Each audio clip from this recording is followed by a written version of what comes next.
സൗഹൃദം, ഏറ്റവും വലിയ കൂട്ടുകാരനാണല്ലോ, സുഹൃത്താണല്ലോ പരിശുദ്ധാത്മാവ്. പരിശുദ്ധാത്മാവേ, പരിശുദ്ധാത്മാവേ പ്രാർത്ഥിക്കുന്നു.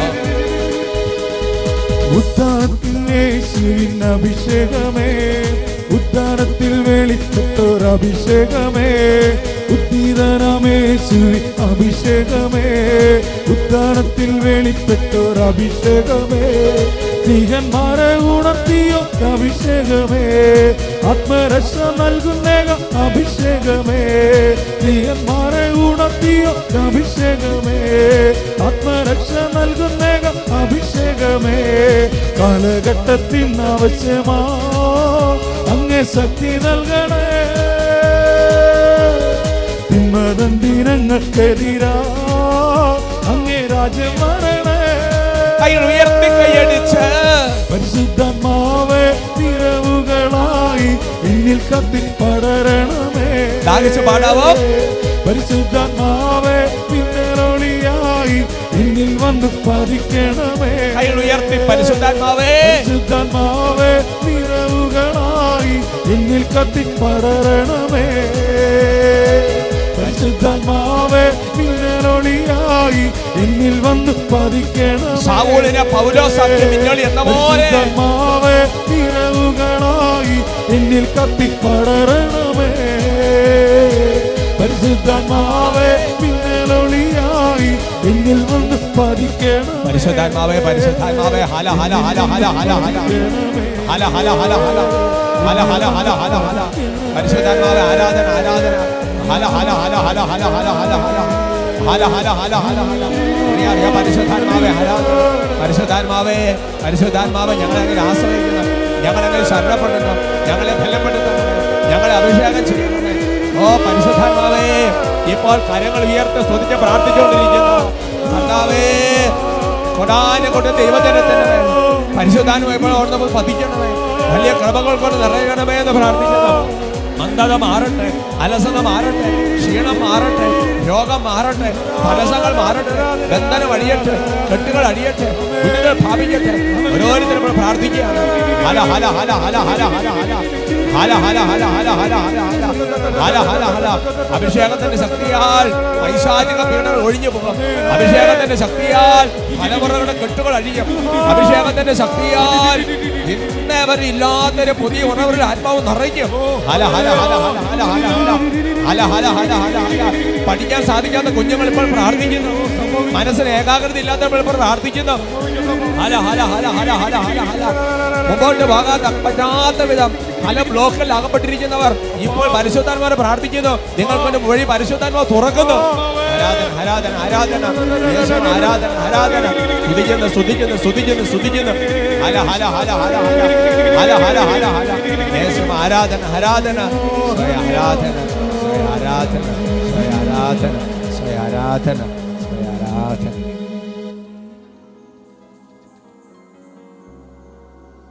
Praise the Lord. Praise the Lord. Hallelujah. Hallelujah. നമുക്കിരിക്കാം. ഇന്ന് നമ്മൾ ചിന്തിക്കുന്ന വിഷയം അവസാന കാലത്തെ മനുഷ്യരുടെ ഒരു പ്രത്യേകത. പ്രിയമുള്ള സഹോദരങ്ങളെ, ദൈവവചനത്തിൽ ഈശോയുടെ രണ്ടാമത്തെ ആഗമനത്തോടടുക്കുമ്പോൾ അവസാന കാലഘട്ടത്തിൽ പ്രകൃതിയിൽ സംഭവിക്കുന്ന പല വ്യത്യാസങ്ങളെക്കുറിച്ച് പറഞ്ഞിരിക്കുന്ന കാര്യങ്ങൾ നമ്മുടെ ശ്രദ്ധയിൽ ബൈബിൾ വായിച്ചപ്പോഴോ പ്രസംഗങ്ങൾ കേട്ടപ്പോഴോ അങ്ങനെയൊക്കെയുള്ള ചില വിശുദ്ധരുടെ ജീവയാർത്ഥനകൾ വായിച്ചപ്പോഴോ ഒക്കെ നമ്മുടെ ശ്രദ്ധയിൽ പതിഞ്ഞിട്ടുണ്ടാവും. പകർച്ചവ്യാധികളുണ്ടാകാം, ഭൂകമ്പങ്ങൾ വരാം, അങ്ങനെയൊക്കെയുള്ള പല തരത്തിലുള്ള ക്ഷാമം വരാം, യുദ്ധങ്ങൾ ഉണ്ടാകാം. അങ്ങനത്തെ കാര്യങ്ങൾ ഒരുവിധം നമ്മുടെ മനസ്സിലുണ്ട്. എന്നാൽ എൻ്റെ പ്രിയപ്പെട്ട സഹോദരങ്ങളെ, അവസാന കാലഘട്ടത്തിൽ ഉണ്ടാകുന്ന ഈ പ്രകൃതിയിൽ സംഭവിക്കുന്ന വ്യത്യാസങ്ങൾ കൂടാതെ അവസാന കാലഘട്ടത്തിൽ യുഗാന്ത്യത്തിലേക്ക് ഈ ലോകം കർത്താവ് രണ്ടാമത്തെ ആഗമനത്തിന് ഒരുങ്ങുമ്പോൾ അവസാന കാലഘട്ടത്തെ മനുഷ്യരിൽ ഉണ്ടാകാൻ സാധ്യതയുള്ള ചില സ്വഭാവ സുവിശേഷതകളെ കുറിച്ച് ദൈവത്തിൻ്റെ വചനം വെളിപ്പെടുത്തുന്നുണ്ട്. പല സ്ഥലങ്ങളിൽ അതിൻ്റെ സൂചനകളുണ്ട്. ഒരു വചനം നിങ്ങളുടെ ശ്രദ്ധയിൽപ്പെടുത്താം. തിമോത്തിയോസിന് എഴുതിയ രണ്ടാമത്തെ ലേഖനത്തിൽ 3-ാമത്തെ അധ്യായത്തിൽ 2-ാം തിരുവചനം, 2 തിമോത്തി ചാപ്റ്റർ 3 വേഴ്സ് 2. അപ്പോൾ സ്വാർത്ഥ സ്നേഹികളും ധനമോഹികളും അഹങ്കാരികളും ഗർവിഷ്ഠരും ദൈവദോഷകരും മാതാപിതാക്കന്മാരെ അനുസരിക്കാത്തവരും കൃതജ്ഞരും വിശുദ്ധിയില്ലാത്തവരുമായ മനുഷ്യരുണ്ടാവും. അവർക്ക് പറയാം ഹല്ലേലൂയാ. പൗലോസ്ലീഹ വെളിപ്പെടുത്തുകയാണ്, ഈ യുഗാന്ത്യത്തോട് അടുക്കുമ്പോൾ അവസാന കാലഘട്ടത്തിൽ ദൈവത്തിൻ്റെ ആത്മാവിൻ്റെ പ്രവർത്തനങ്ങൾ വളരെ ശക്തമായി നടന്നുകൊണ്ടിരിക്കുമ്പോൾ ദൈവൈക്യത്തിലും കൃപയിലും അനേക ആത്മാക്കൾ ഈശോ രണ്ടാം വരവിന് തന്നത്തെ ലോകത്തെ ഒരുക്കിക്കൊണ്ടിരിക്കുമ്പോൾ വേറെ ഒരു ഗണം മനുഷ്യർക്കുടെ സ്വഭാവത്തിൻ്റെ പ്രത്യേകത എങ്ങനെയായിട്ട് തീരും? അതിലെല്ലാം ഇപ്പോൾ വ്യാഖ്യാനിക്കാൻ ഉദ്ദേശിക്കുന്നില്ല, ഒരെണ്ണം മാത്രം. നിങ്ങളെ സ്ക്രീനിൽ നോക്കിക്കോ, അവിടെ പറഞ്ഞിരിക്കുകയാണ് കൃതജ്ഞർ. വിശുദ്ധി ഇല്ലാത്തവരും മനുഷ്യന് തൊട്ട് മുകളിൽ കൃതജ്ഞർ, അങ്ങനത്തെ മനുഷ്യരുണ്ടാവും. അവരൊക്കെ പറയാം ഹല്ലേലൂയാ. എന്താണ് എൻ്റെ പ്രിയപ്പെട്ട സഹോദരൻ? കൃതജ്ഞർ എന്ന് പറഞ്ഞാൽ അതിൻ്റെ അർത്ഥം എന്താ? നന്ദിയില്ലാത്ത മനുഷ്യർ, നന്ദി പറയാത്ത മനുഷ്യർ, നന്ദിയില്ലാത്ത അവസ്ഥയാണ് കൃതജ്ഞത എന്ന് ദൈവത്തിന്റെ വചനം വെളിപ്പെടുത്തുകയാണ്. അവർക്ക് പറയാം ഹല്ലേലൂയാ. Price the Lord. അങ്ങനെ എൻ്റെ പ്രിയപ്പെട്ട സഹോദരങ്ങളെ, ദൈവത്തോട് നന്ദി പറയാത്ത, മനുഷ്യരോട് നന്ദി കാണിക്കാത്ത ഒരു ഗണം മനുഷ്യർ ഇങ്ങനെ രൂപപ്പെട്ട് വന്നുകൊണ്ടിരിക്കും. അപ്പോൾ നമ്മൾ ദൈവവചനത്തിൻ്റെ വെളിച്ചത്തിൽ ഈ പറഞ്ഞ സ്വഭാവ സവിശേഷതകളിൽ ഏതെങ്കിലും ഉണ്ടോ എന്നും, ഈ കൃതജ്ഞത എന്നൊരു സ്വഭാവം, നന്ദിയില്ലാത്ത അവസ്ഥ, നന്ദി പറയുന്ന കുറഞ്ഞു പോകുന്നൊരു ജീവിത സാഹചര്യം അങ്ങനെ നമ്മുടെ ജീവിതത്തിൽ വരുന്നുണ്ടോ എന്ന് ദൈവവചനത്തിൻ്റെ വെളിച്ചത്തിൽ നമ്മൾ പരിശോധിക്കണം. അങ്ങനെ നന്ദിയില്ലാത്ത ഒരവസ്ഥ, നന്ദി പറഞ്ഞത് കുറഞ്ഞു വരുന്നൊരവസ്ഥയുണ്ടെങ്കിൽ നമ്മുടെ ജീവിതത്തിൽ ഭയാനകമായ പ്രതിസന്ധികൾ വരും. അതിനെക്കുറിച്ചുള്ള വെളിപ്പെടുത്തൽ നമുക്ക് കിട്ടുന്നത് ജ്ഞാനത്തിൻ്റെ പുസ്തകത്തിൽ 16-ാമത്തെ അധ്യായത്തിൽ 29-ാം തിരുവചനത്തിലാണ്. Book of wisdom chapter 16 verse 29. കൃതജ്ഞന്റെ പ്രത്യാശ ശീതകാലത്തെ മൂടൽ മഞ്ഞ് പോലെ ഉരുകും, ഉപയോഗശൂന്യമായ ജലം പോലെ ഒഴുകിപ്പോകും. ഹല്ലേലൂയാ. കൃതജ്ഞൻ, നന്ദിയില്ലാത്തവൻ, നന്ദി പറയാത്തവൻ, നന്ദിയുടെ ജീവിതമില്ലാത്തവൻ, ഒരു സ്തുതിയുടെ ജീവിതം നയിക്കാത്തവൻ, അവൻ്റെ പ്രത്യാശയെക്കുറിച്ച് ബൈബിൾ പഠിപ്പിക്കുകയാണ്. കൃതജ്ഞന്റെ പ്രത്യാശ ശീതകാലത്തെ മൂടൽ മഞ്ഞ് പോലെ ഉരുകും, ഉപയോഗശൂന്യമായ ജലം പോലെ ഒഴുകിപ്പോകും. ഹല്ലേലൂയാ.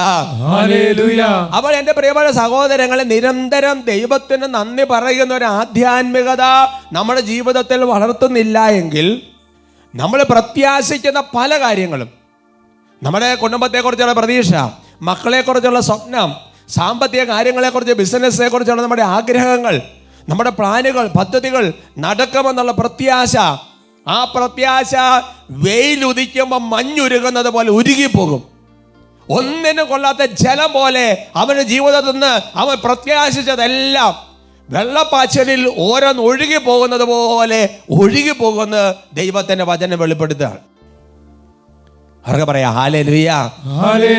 അതുകൊണ്ട് എൻ്റെ പ്രിയപ്പെട്ട സഹോദരങ്ങളെ, പ്രത്യാശ എന്ന് പറഞ്ഞാൽ, ഈ പ്രത്യാശ എന്ന് പറഞ്ഞാൽ നമ്മൾ സ്വർഗത്തോളം എത്തുന്ന പ്രത്യാശയാണ്. ഈശോ വരുമെന്നുള്ള പ്രത്യാശ, യേശുവിൻ്റെ രണ്ടാമത്തെ ആഗമനത്തെക്കുറിച്ചുള്ള പ്രത്യാശ, സ്വർഗത്തെക്കുറിച്ചുള്ള പ്രത്യാശ, നിത്യജീവനെക്കുറിച്ചുള്ള പ്രത്യാശ അല്ലേ ദൈവികമായ. മറ്റേത് നമ്മുടെ ഭൗതിക ജീവിതത്തിലുള്ള പ്രത്യാശ. അവർക്ക് പറഞ്ഞ ഹല്ലേലൂയാ. എല്ലാം നഷ്ടീഭവിക്കും.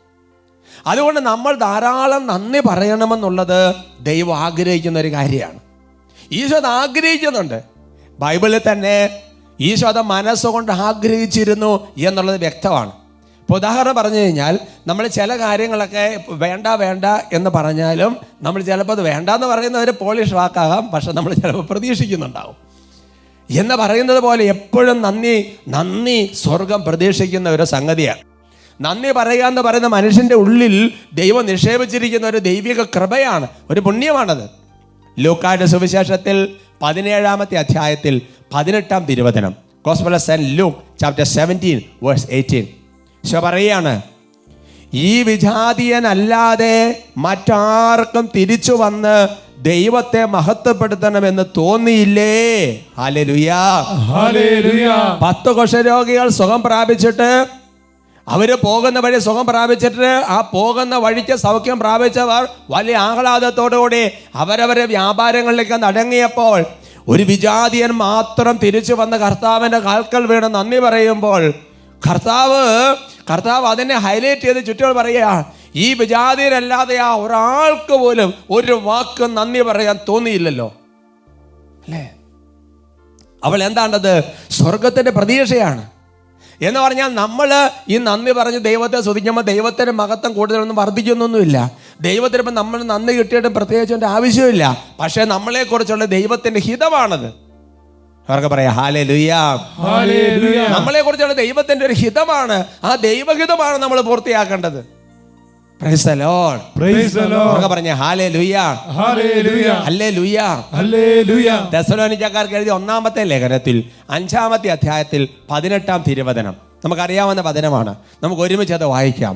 എല്ലാ കാര്യങ്ങളിലും നന്ദി പ്രകാശിപ്പിക്കുവിൻ, ഇതാണ് യേശു ക്രിസ്തുവിൽ നിങ്ങളെ സംബന്ധിച്ചുള്ള ദൈവഹിതം. അതിന് മുകളിലത്തെ ഞാൻ പറഞ്ഞില്ല എന്നേ ഉള്ളൂ. ഇടപെടാതെ പ്രാർത്ഥിക്കണമെന്ന് പറഞ്ഞിട്ടുണ്ട് അല്ലേ?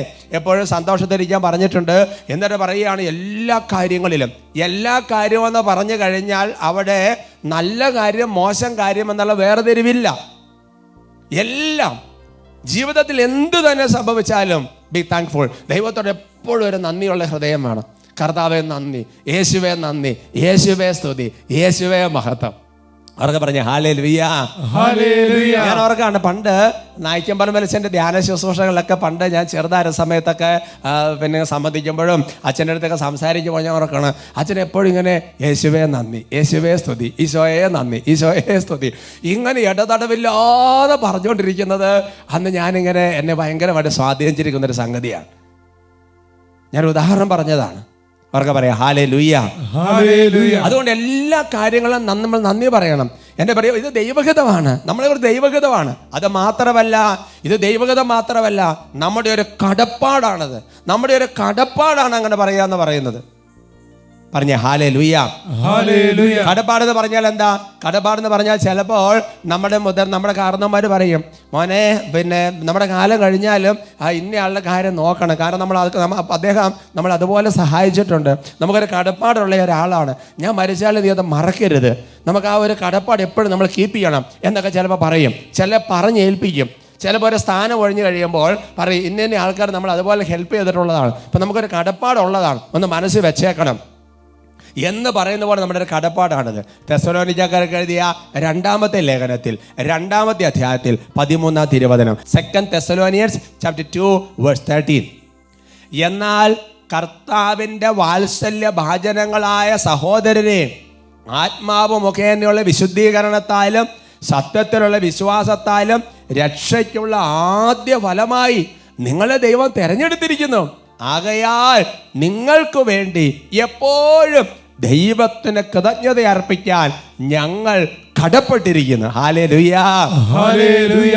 ഇപ്പോ ദൈവം നമുക്ക് ഒരു ജീവിത പങ്കാളിയെ തന്നു, ദൈവം നമുക്ക് മക്കളെ തന്നു. ആ മക്കളെ കർത്താവ് വിശുദ്ധിയിലും കൃപയിലും വളർത്തിക്കൊണ്ടിരിക്കുന്നു. ജീവിത പങ്കാളി നന്നായിട്ട് പ്രാർത്ഥിക്കുന്ന ഒരാളാണ് അല്ലേ? ഇതിനെല്ലാം ഓർത്ത് നന്ദി പറയാൻ കർത്താവിനെ മഹത്വപ്പെട്ട് നമ്മൾ കടപ്പെട്ടിരിക്കുന്നു. പറഞ്ഞ ഹല്ലേലൂയ, ഹല്ലേലൂയ. സുവിശേഷ വേല ചെയ്യുന്നവർ സുവിശേഷ വേലയിൽ അനേകർ മാനസാന്തരപ്പെടുന്നു, നന്ദി പറയാൻ കടപ്പെട്ടിരിക്കുന്നു. കണ്ടോ, എല്ലാത്തരം നന്ദി പറയാൻ കടപ്പെട്ടിരിക്കുന്നു. ദൈവത്തിൻ്റെ സന്നദ്ധിയിൽ നമുക്കുള്ളൊരു കടപ്പാട് എന്ന് പറയുന്നത് നന്ദി പറയുക എന്നുള്ളതാണ്. വിശുദ്ധ കുർബാനയിൽ സീറോ മലബാർ ക്രമത്തിൽ, എല്ലാ കുർബാന ക്രമത്തിലും അതുണ്ട്. എനിക്ക് സീറോ മലബാർ സഭ കുർബാന ക്രമം കൂടുതൽ പരിചയമുള്ളതായതുകൊണ്ട് അത് പറയുന്നതാണ്. അവിടെ പറഞ്ഞിരിക്കുന്നത് ഇങ്ങനെയാണ് അല്ലേ? എല്ലാ അനുഗ്രഹങ്ങൾക്കുമായി, എല്ലാ കാര്യങ്ങൾക്കുമായി നന്ദി പറയാൻ ഞങ്ങൾ കടപ്പെട്ടവരാകുന്നു. വിശുദ്ധ കുർബാനയെ പ്രാർത്ഥിക്കുകയാണ്, ബലിയായി അല്ലേ, കൃതജ്ഞത ബലിയായി അർപ്പിക്കുകയാണ്. പഴയ നിയമത്തിൽ എൻ്റെ പ്രിയപ്പെട്ട സഹോദരങ്ങളെ, പുരോഹിതരെയൊക്കെ തിരഞ്ഞെടുത്ത് നിയോഗിക്കുമ്പോൾ നന്ദി പറയാൻ വേണ്ടി മാത്രം അങ്ങനെ നിയോഗിക്കുകയാണ്. ദിനവൃത്താന്തത്തിൻ്റെ പുസ്തകം നമ്മൾ കാണുന്നുണ്ട്. 1 Chronicles chapter 16 verse 4. കർത്താവിൻ്റെ പേടകത്തിൽ ശുശ്രൂഷ ചെയ്യാനും കർത്താവിനെ വിളിച്ചപേക്ഷിക്കാനും അവിടത്തേക്ക് കൃതജ്ഞതയും സ്തുതിയും അർപ്പിക്കാനുമായി ദാവീദ് ലേവ്യരിൽ ചിലരെ നിയോഗിച്ചു. ഇപ്പൊ ഒരു പുരോഹിതനെ നിയോഗിക്കുവാണ്, ശുശ്രൂഷ ചെയ്യണം, പിന്നെയോ കർത്താവിനെ വിളിച്ചപേക്ഷിച്ച് ജനത്തിന് വേണ്ടി പ്രാർത്ഥിക്കണം. പോരാ, അവിടത്തേക്ക് എപ്പോഴും കൃതജ്ഞത, സ്തുതി, അല്ലേ, ഇതെല്ലാം നന്ദി പറയുക. അത് പുരോഹിതന്റെ ഒരു കടമയാണ്. ബലിയർപ്പണത്തിലൂടെ അത് സംഭവിക്കുകയാണ്. അതുകൊണ്ട് എൻ്റെ പ്രിയപ്പെട്ട സഹോദരങ്ങൾ, ഞാൻ പറഞ്ഞു വരുന്നത്, അവസാന കാലഘട്ടത്തിലെ മനുഷ്യരുടെ സ്വഭാവം നമ്മുടെ ജീവിതത്തിൽ കണ്ടു തുടങ്ങരുത്. പ്രാർത്ഥനയിൽ എപ്പോഴും ഇത് കൂടുതൽ വരണം. നമ്മുടെ പ്രാർത്ഥനയിൽ നന്ദിയുടെ അളവ് കുറയരുത്, നന്ദി ധാരാളം പറഞ്ഞുകൊണ്ടിരിക്കണം. കൊലോസ്സസ് ലേഖനത്തിൽ 4-ാമത്തെ അധ്യായത്തിൽ 2-ാം തിരുവചനം, കൃതജ്ഞതാ നിർഭരരായി ഉണർന്നിരുന്ന് നിരന്തരം പ്രാർത്ഥിക്കുവൻ, അതിനെ പഠിപ്പിക്കുകയാണ്. വലിയ കൃതജ്ഞതയോടെ ഉണർവോടെ നിരന്തരം പ്രാർത്ഥിക്കുവൻ. ആ പ്രാർത്ഥിക്കുമ്പോൾ അതിനകത്ത് കൂടുതൽ വരേണ്ടത് നന്ദി പറയണം. യാചനകൾ നല്ലതാണ്, അപേക്ഷകൾ നല്ലതാണ്, എല്ലാം നല്ലതാണ്, പക്ഷെ നന്ദി കൂടുതൽ വരണം. പറഞ്ഞു ഹല്ലേലൂയാ, പ്രൈസ് ദി ലോർഡ്, എല്ലാത്തിനും നന്ദി പറ. എഫേസ്യർ 5:20, എപ്പോഴും എല്ലാറ്റിനും വേണ്ടി നമ്മുടെ കർത്താവായ യേശുക്രിസ്തുവിന്റെ നാമത്തിൽ പിതാവായ ദൈവത്തിന് കൃതജ്ഞത അർപ്പിക്കുന്നു. നോക്കിയേ, എല്ലാ കാര്യത്തിനും കേട്ടോ, ഈ വാക്ക് എല്ലാറ്റിനും എന്നുള്ള വാക്ക് ആവർത്തിച്ച് വരിക. എപ്പോഴും എല്ലാറ്റിനും. അല്ല, അത് പറയുമ്പോൾ തന്നെ വലിയ സന്തോഷമാണ്. കർത്താവേ നന്ദി നന്ദി, ഇത് പറയാനല്ലാതെ ലൈഫിൽ നേരം ഉണ്ടാകരുത്. പറഞ്ഞ ഹല്ലേലൂയാ. കൊളോസ്യസ് 3:17 വായിച്ചു നോക്കിയേ. കൊളോഷ്യൻ ചാപ്റ്റർ 3:17, നിങ്ങൾ വാക്കാലോ പ്രവർത്തിയാലോ എന്ത് ചെയ്താലും, ചോദിച്ചു നോക്കിയേ, വാക്കാലോ പ്രവൃത്തി എന്ത് ചെയ്താലും അതെല്ലാം കർത്താവായ യേശു വഴി പിതാവായ ദൈവത്തിനെ കൃതജ്ഞത അർപ്പിച്ചുകൊണ്ട് അവൻ്റെ നാമത്തിൽ. അപ്പോൾ വാക്കുകൊണ്ടോ പ്രവർത്തികളോണ്ടോ നമ്മൾ എന്ത് ചെയ്താലും അതെല്ലാം കർത്താവിന് കൃതജ്ഞത അർപ്പിച്ചുകൊണ്ട് ചെയ്യണം. Price the lord, praise the Lord. അങ്ങനെ കൃതജ്ഞത അർപ്പിക്കാൻ തുടങ്ങിയാൽ എൻ്റെ പ്രിയപ്പെട്ട സഹോദരങ്ങളെ, നമ്മൾ ചിന്തിക്കാൻ സാധിക്കാത്ത വിധത്തിലുള്ള ദൈവത്തിൻ്റെ അനുഗ്രഹങ്ങൾ, ദൈവത്തിൻ്റെ കൃപകൾ ഒരു ദൈവവൈദ്യന്റെ ജീവിതത്തിൽ വർഷിക്കപ്പെടും. ഹല്ലേലൂയാ, ഹല്ലേലൂയാ. ആധ്യാത്മിക ജീവിതത്തിൽ, ഭൗതിക ജീവിതത്തിൽ വർഷിക്കപ്പെടും. വിശുദ്ധ ഫൗസ്തീന ഡയറിയിൽ 1701 ഖണ്ഡിക, എൻ്റെ ഏറ്റവും ചെറിയ കൃപകളെ പ്രതി നന്ദിയുള്ളവളായിരിക്കുക, എന്തെന്നാൽ പുതിയ കൃപകൾ നൽകാൻ നിന്റെ കൃതജ്ഞത എന്നെ നിർബന്ധിക്കുന്നു. കമ്പൽ. ഈശോ പറയാണ്, ഞാൻ എന്ത് നിനക്ക് തന്നാലും, ചെറുതോ വലുതോ നീ നോക്കരുത്, ദൈവം തരുന്നെല്ലാം വലുതാണ്, നീ നന്ദിയുള്ളവളായിരിക്കുക. അപ്പോൾ എന്താണെന്നറിയാം, നീ നന്ദി പറയുന്തോറും പുതിയത് തരാൻ ഞാൻ നിർബന്ധിതനായി തീരും. പിന്നെ തരാതിരിക്കാൻ പറ്റിയല്ല. അവർക്ക് പറഞ്ഞ ഹല്ലേലൂയാ, ഹല്ലേലൂയാ. അതുകൊണ്ട് തന്നെ എൻ്റെ പ്രിയപ്പെട്ട സഹോദരങ്ങളെ, ബൈബിളിൽ അതിമനോഹരമായ പ്രാർത്ഥന രീതിയുണ്ട്. ആ രീതി നിങ്ങൾക്ക് പലരും ഉപയോഗിക്കുന്നതാണ്. അത് കൂടുതൽ ശക്തിപ്പെടുത്താൻ വേണ്ടിയിട്ടാണ് പറയുന്നത്. ഒരു കാര്യം സംഭവിക്കുന്നതിന് മുൻപ് തന്നെ സംഭവിച്ചു കഴിഞ്ഞതിനെ ഓർത്ത് വിശ്വാസത്തിൽ കണ്ട് കർത്താവിന് നന്ദി പറയണം. ഹല്ലേലൂയാ, ഹല്ലേലൂയാ. യോഹന്നാന്റെ സുവിശേഷത്തിൽ 11-ാമത്തെ അധ്യായത്തിന് 41-ാം തിരുവചനം, അവർ കല്ലെടുത്ത് മാറ്റി. യേശു കണ്ണുയർത്തി പറഞ്ഞു, പിതാവേ, അങ്ങന്റെ പ്രാർത്ഥന ശ്രവിച്ചതിനാൽ ഞാൻ അങ്ങേക്ക് നന്ദി പറയുന്നു. ഹല്ലേലൂയാ, ഹല്ലേലൂയ. ലാസറിനെ ഉയർപ്പിക്കുന്ന രംഗമാണ്. ലാസറിനെ ഉയർപ്പിച്ചിട്ടില്ല, ഉയർപ്പിക്കുന്നതിന് മുൻപ് തന്നെ ലാസറിനെ ഉയർപ്പിച്ചതിനെ ഓർത്ത് കർത്താവ് നന്ദി പറയുകയാണ്. അല്ലേ, ഈശോ നന്ദി പറയുകയാണ്. നമുക്ക് പെട്ടെന്ന് തോന്നും, അതെന്താ സംഭവിച്ചു കഴിഞ്ഞിട്ടല്ലേ പറയണ്ടേ? അല്ല, സംഭവിക്കുന്നതിന് മുമ്പേ സംഭവിച്ചതോർത്ത് നന്ദി പറയുക. ഞാൻ ഓർക്കാണ്, ബഹുമാനപ്പെട്ട സാംസൺ മണ്ണൂരച്ചൻ PDM-ലെ അച്ഛൻ ശുശ്രൂഷ ചെയ്യുമ്പോൾ ഒരു വ്യക്തിയുടെ സാക്ഷ്യം പറഞ്ഞ് ഓർക്കാണ്. അതിവിടെ കറക്റ്റാണ്, നിങ്ങൾ ശ്രദ്ധിക്കാം. എൻ്റെ പേര് ജിജോ പെരേപ്പാടൻ. ഞാൻ തൃശ്ശൂർ ഡിസ്ട്രിക്റ്റിൽ നിന്നാണ് വരുന്നത്. കൊരട്ടി, ഫൊറോന, തിരുമുടിക്കുന്ന ഇടവക. അപ്പോൾ ഞാൻ കുറേ കൊല്ലങ്ങൾ വിദേശത്തായിരുന്നു. അത് കഴിഞ്ഞ് ഇവിടെ വന്ന് ഒരു ബിസിനസ് ഇവിടെ തുടങ്ങി. മൂന്നാർ ഒരു ടോപ്പ് സ്റ്റേഷൻ എന്ന സ്ഥലത്ത് ഒരു റിസോർട്ടൊക്കെ പണിയാൻ തീരുമാനിച്ചു. 5 കൊല്ലം കൊണ്ട് അത് പണി തീർത്തു. അത് കഴിഞ്ഞ് എൻ്റെ പരിപാടികൾ മാറി ഞാൻ തിരിച്ച് വിദേശത്തേക്ക് പോകാനായിട്ട് കാത്തിരുന്നു. അപ്പോൾ ഇതൊരു കോംപ്ലിക്കേറ്റഡ് സ്ഥലത്താണ് ഇത് പണിതിരിക്കുന്നത്. ഭയങ്കര കുത്തനെ ഇറക്കമുള്ളൊരു സ്ഥലമൊക്കെയാണ്. അപ്പോൾ അത് വിൽക്കാനായിട്ട് 3 വർഷം കുറേ ട്രൈ ചെയ്തു. കണ്ടമാനം ബുദ്ധിമുട്ടുകളൊക്കെ ഉണ്ടായി, എന്നിട്ട് അത് വിൽക്കാൻ പറ്റിയില്ല. അങ്ങനെ ഒരിടയ്ക്ക് ഇവിടെ ഒരു ഫ്രൈഡേ കൺവെൻഷൻ ഇവിടെ വന്നു. ഞാനൊരു ബ്രദറുമായിട്ട് കൗൺസിലിങ്ങിൻ്റെ സമയത്ത് ബ്രദർ എൻ്റെ അടുത്ത് പറഞ്ഞു, ജിജോ, അത് ആ റിസോർട്ട് വിറ്റ് പോയതായിട്ട് കരുതുക, എന്നിട്ട് ദൈവത്തിന് നന്ദി പറയാം. അപ്പോൾ ഞാൻ ആദ്യം അത് കേട്ടപ്പോൾ എനിക്ക് മനസ്സിലായില്ല, അതെന്തെങ്കിലും ഇങ്ങനെ പറയണത്, അത് വിറ്റിട്ടില്ലല്ലോ, അത് ഇത്രയും നാളായിട്ട് വിൽക്കാണ്ട്. പിന്നെ അത് ഞാൻ ആലോചിച്ചപ്പോൾ എനിക്ക് മനസ്സിലായി, അത് ദൈവത്തിനൊരു പദ്ധതി ഉണ്ടെന്നും ആ വിശ്വാസത്തിൽ അതിൽ നമ്മളത് ദൃഢമായിട്ട് വിശ്വസിച്ച് നന്ദി പറയാൻ തുടങ്ങി ഞാൻ. അങ്ങനെ ചുരുക്കം എന്ന് പറയുന്നത് ഒരു അത്ഭുതം തന്നെ നടന്നു. അത്രയും കോംപ്ലിക്കേറ്റഡ് ആയിട്ടുള്ള സ്ഥലത്ത്, തമിഴ്നാട് ബോർഡറിൻ്റെ സൈഡിൽ ഒരു മാലാകെ ഇറങ്ങി വന്ന് സ്ഥലം വാങ്ങുന്ന പോലെ ഒരാൾ വന്ന് അത് വാങ്ങിച്ചു. 3 മാസത്തിനുള്ളിൽ അതിൻ്റെ വിൽപ്പന നടന്നു. ഓക്കെ, ഇതാണ് അത്ഭുതം. അപ്പോൾ ഈശോയ്ക്ക് നന്ദി പറഞ്ഞു, എൻ്റെ ഈ സ്ഥലം വിറ്റതിന് കർത്താവേ ഞാൻ നന്ദി പറയുന്നു. അപ്പോൾ ഒരു ബ്രദറിന് കിട്ടിയ ഒരു ഇൻസൈറ്റാണ്, ജിജോ ഇത് എങ്ങനെ പ്രാർത്ഥിക്കും, ഈ സ്ഥലം എല്ലാം വിറ്റ് അതിൻ്റെ എല്ലാ കാര്യങ്ങളും ക്രമീകരിച്ച് ഇവിടുന്ന് പോയി എന്ന് പറഞ്ഞു നന്ദി പറഞ്ഞു ഈശോയ്ക്ക് പറഞ്ഞു പോകാൻ പറഞ്ഞു. അപ്പോൾ ആദ്യം അതൊരു സംശയം തോന്നിയെങ്കിലും പിന്നെ അതങ്ങനെ പ്രാർത്ഥിച്ചു. ചുരുങ്ങിയത് അല്ലേ 3 പ്രാർത്ഥിച്ച് തുടങ്ങിയിട്ട് അങ്ങനെ നന്ദി പറഞ്ഞ് പ്രാർത്ഥിച്ചിട്ട് ഒട്ടം തന്നെ വിറ്റു അല്ലേ? അതെ, 3 മാസത്തിനുള്ളിൽ അത് വിറ്റു. അങ്ങനെ പ്രാർത്ഥിക്കാൻ തുടങ്ങി. 3 മാസത്തിനുള്ളിൽ അത്രയും കോംപ്ലിക്കേറ്റഡ് ആയുള്ള സ്ഥലം ദൈവദൂതനെ പോലെ ഒരാളെ കൊണ്ടുവന്ന് കർത്താവ് ആ സ്ഥലം എടുപ്പിച്ചു. Praise the lord. Praise the lord. പ്രിയപ്പെട്ട സഹോദരങ്ങളെ നോക്കിക്കേ, വചനത്തിൽ പറയുന്ന കാര്യം ജീവിതത്തിൽ സാക്ഷ്യമായിട്ട് പ്രഖ്യാപിക്കുകയാണ്, അതങ്ങ് ഉറപ്പിക്കുകയാണത്. അപ്പം അതുകൊണ്ട് എല്ലാത്തിനും നന്ദി പറയണം. പിന്നെ വാക്കാൽ എന്ത് ചെയ്താൽ അത് മാത്രമല്ല, സംഭവിച്ച് കഴിഞ്ഞതിനെ ഓർത്ത് സംഭവിക്കാൻ പോകുന്ന കാര്യത്തിന് നന്ദി പറയാം. ഇനി നന്ദി പറഞ്ഞില്ലെങ്കിലോ അതാണ് പ്രശ്നം. അതാണ് കൃതജ്ഞനായ മനുഷ്യൻ. അവസാന കാലത്തെക്കുറിച്ച് പറഞ്ഞില്ലേ, റോമ 1:21. അവർ ദൈവത്തെ അറിഞ്ഞിരുന്നെങ്കിലും അവിടുത്തെ ദൈവമായി മഹത്വപ്പെടുത്തി അവിടുത്തെ നന്ദി പ്രകാശിപ്പിക്കുകയോ ചെയ്തില്ല. മറിച്ച് അവരുടെ യുക്തി വിചാരങ്ങൾ നിഷ്ഫലമായി തീരുകയും വിവേകരഹിതമായ ഹൃദയം അന്ധകാരത്തിൽ ആണ്ടുപോവുകയും ചെയ്തു. അപ്പം നന്ദി പറയാതിരുന്നാൽ സംഭവിക്കുന്ന അന്ധകാരത്തിൽ ആണ്ടുപോവുക, പാപത്തിൽ ആണ്ടുപോവുക. അന്ധകാരത്തിൻ്റെ പ്രവൃത്തി എന്ന് പറയുന്ന മദ്യപാനം, സുഖലോലുപത, ജീവിതവ്യഗ്രത എന്നൊക്കെ പറയുന്ന അന്ധകാരത്തിൻ്റെ പ്രവർത്തികളിലേക്ക് ഒരു വ്യക്തി ആണ്ടുപോകും, ജഡിക പാപത്തിലേക്ക് ആണ്ടുപോകാം. ദൈവത്തിൻ്റെ നന്ദിയും മഹത്വവും പറഞ്ഞില്ലെങ്കിൽ ഇത് നമ്മുടെ കടമയാണ്, ഇത് നമ്മുടെ ദൗത്യമാണ്. Price the lord. Praise the Lord. അതുകൊണ്ട് തോബിത്തിന്റെ പുസ്തകത്തിൽ വലിയ ദൈവത്തിന്റെ അനുഗ്രഹങ്ങൾ സംഭവിച്ചു കഴിഞ്ഞപ്പോൾ മാലാഖ ഓർമ്മിപ്പിക്കുക, വേഗം പോയി മര്യാദക്ക് നന്ദി പറയൂ വച്ചേ എന്ന് പറഞ്ഞിട്ട് തോബിത്ത് അവിടുത്തെ ഉപയാസം അതെല്ലാം ഓർമ്മിക്കുകയാണ്. തോബിത്തിന്റെ പുസ്തകം 12:6 ദൂതൻ 2 പേരെ രഹസ്യമായി വിളിച്ചു പറഞ്ഞു, ദൈവത്തെ സ്തുതിക്കുക, അവിടത്തേക്ക് നന്ദി പറയുകയും ചെയ്യുവേൻ. അവിടുന്ന് നിങ്ങൾക്ക് ചെയ്ത നന്മയെ പ്രതി സകല ജീവികളുടെ മുൻപിൽ അവിടുത്തെ മഹത്വപ്പെടുത്തുകയും അവിടുത്തേക്ക് കൃതജ്ഞത അർപ്പിക്കുകയും ചെയ്യുവേൻ. ദൈവത്തിന്റെ പ്രവർത്തികൾ പ്രഘോഷിച്ച് അവിടുത്തെ പുകഴ്ത്തുകയും അവിടുത്തെ നാമത്തിന് മഹത്വം നൽകുകയും ചെയ്യുന്ന ഉചിതമത്രേ. അവിടുത്തേക്ക് നന്ദി പറയാൻ അമാന്തമരുത്, സാക്ഷ്യം പറയാൻ അമാന്തമരുത്. പബ്ലിക്കായിട്ട് രഹസ്യമായിട്ടും പരസ്യമായിട്ടും നന്ദി പറയാൻ ലജ്ജ കാണിക്കരുത്.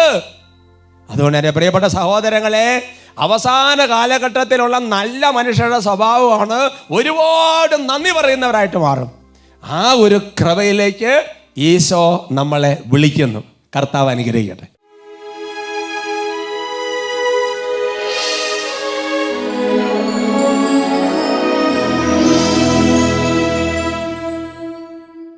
പ്രിയമുള്ള സഹോദരങ്ങളെ, കർത്താവിന് മുമ്പിൽ വലിയ നന്ദി നിറഞ്ഞ ഹൃദയത്തോടെ നമുക്കായിരിക്കാം. ബൈബിളിൽ കർത്താവ് അരുളി ചെയ്ത പ്രകാരം പ്രാർത്ഥിക്കുമ്പോൾ ആ വചനങ്ങളാണ് വാസ്തവത്തിൽ നമ്മൾ ജീവിക്കുന്നത് ഈ പ്രാർത്ഥനയിൽ. അതുപോലെ ദൈവത്തിൻ്റെ കൃപകൾ നമ്മുടെ ജീവിതത്തിൽ ചുരിയും. ഈ സമയത്ത് കുറേ സമയം കർത്താവിന് നന്നായിട്ട് സ്തുതിച്ച് അങ്ങ് നന്ദി പറയുകയാണ്. എല്ലാവരും നന്ദി പറയുകയാണ്, എല്ലാവരും സ്തുതിക്ക് നന്ദി പറയുകയാണ്. കർത്താവിൻ്റെ സ്തുതിപ്പുകൾ ആരംഭത്തോടെ കർത്താവിന് നന്ദി പറയുകയാണ്. ഹല്ലേലൂയ, ഹല്ലേലൂയ, യേശുവേ ആരാധന, ആരാധന, ആരാധന. കർത്താവായ ദൈവമേ, ജീവിതത്തിലെ എല്ലാ സംഭവങ്ങളും നന്ദി പറയുന്നു. പ്രിയമുള്ള സഹോദരങ്ങളെ, ചെറിയ ചെറിയ കാര്യങ്ങൾ പോലും ദൈവം നടത്തി തന്നത്, കർത്താവ് നടത്തി തരാതിരുന്നതിനെ ഓർത്തും കൂടെ നന്ദി പറയുക. എല്ലാത്തിനും നന്ദി പറഞ്ഞ് സ്തുതിക്കുകയാണ്. കാര്യങ്ങൾ നന്നായി ഉയരട്ടെ, സ്വരം നന്നായി ഉയരട്ടെ, ഹൃദയം നന്നായി തുറന്ന് സ്തുതിക്കട്ടെ. Hallelujah, hallelujah, hallelujah. വിശുദ്ധ പൗലോസിന്റെ ഡയറിയിൽ വെളിപ്പെടുത്തിയ കാര്യം ഞങ്ങൾ വിശ്വസിക്കുന്നു. കർത്താവേ, ഓ ദൈവമേ, നന്ദി പറയുമ്പോൾ പുതിയ പുതിയ കൃപകൾ വർഷിക്കപ്പെടും. കർത്താവെ, അത് ബൈബിൾ അധിഷ്ഠിതമാണല്ലോ കർത്താവെ. അതുകൊണ്ട് അങ്ങനെ എഴുതപ്പെട്ടിരിക്കുന്നതുകൊണ്ട് ഞങ്ങൾ പ്രാർത്ഥിക്കാൻ ദാവീദിനെ പോലെ ധൈര്യപ്പെടുകയാണ്. അങ്ങ് വാഗ്ദാന പ്രകാരം പുതിയ കൃപകൾ ഞങ്ങളുടെ മേൽ വർഷിക്കണമേ. കർത്താവെ, ജീവിതത്തിൽ ഓരോ സെക്കൻഡിലും നന്ദി പറയാനുള്ള കൃപ വർഷിക്കണമേ. കർത്താവെ, സംഭവിക്കുന്നതിന് മുമ്പേ സംഭവിച്ച കാര്യങ്ങൾ കർത്താവെ അതിനെ ഓർത്ത് മുൻകൂട്ടി കണ്ട് നന്ദി പറയാൻ കൃപ നൽകണമേ. ഹല ഹല ഹല ഹല ഹല. കർത്താവെ, കൃപകൾ വർഷിക്കണമേ, അനുഗ്രഹം വർഷിക്കണമേ. കർത്താവെ, ഈ നന്ദി പറഞ്ഞ് സ്തുതിച്ച് അങ്ങയെ മഹത്വപ്പെടുത്തിക്കൊണ്ടിരിക്കുന്ന ഈ സമയത്ത് തന്നെ കർത്താവേ, സഭാപിതാക്കന്മാർ പറഞ്ഞ കാര്യങ്ങൾ ഓർക്കുകയാണ്. നമ്മൾ ദൈവത്തെ സ്തുതിക്കുമ്പോൾ ദൈവത്തിന്റെ മഹത്വം ഒട്ടും വർദ്ധിക്കുന്നില്ല, മറിച്ച് നമ്മൾ വിശുദ്ധീകരിക്കപ്പെടുകയും കൃപകൾ കൊണ്ട് നിറയപ്പെടുകയും ചെയ്യുന്നു. വിശുദ്ധ അത്തനീഷത് പറഞ്ഞ ആ വാക്ക് ഞാൻ ഇപ്പോൾ ഓർക്കുകയാണ്. കർത്താവേ, കൃപകൾ നിറയ്ക്കണമേ, അനുഗ്രഹം നൽകണമേ, രോഗശാന്തികൾ ഉണ്ടാകട്ടെ, അത്ഭുതങ്ങൾ ഉണ്ടാകട്ടെ, അടയാളങ്ങൾ ഉണ്ടാകട്ടെ, പൈശാചിക ശക്തികൾ വിട്ടുമാറട്ടെ, തടസ്സങ്ങൾ വിട്ടുമാറട്ടെ. നന്ദി പറയുന്ന ഓരോരുത്തരും കർത്താവെ കടാക്ഷിക്കണമേ. കൈകൾ ഉയർത്തി ഉച്ചത്തിൽ വിളിക്കുന്നു.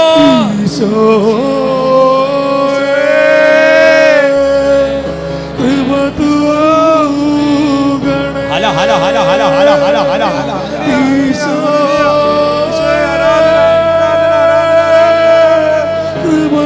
ഉച്ചത്തിൽ വിളിക്കുന്ന ഈശോയെ,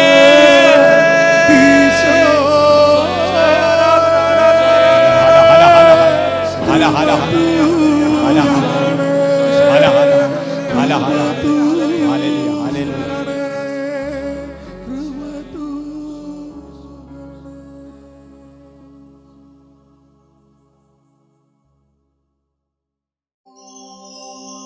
Great.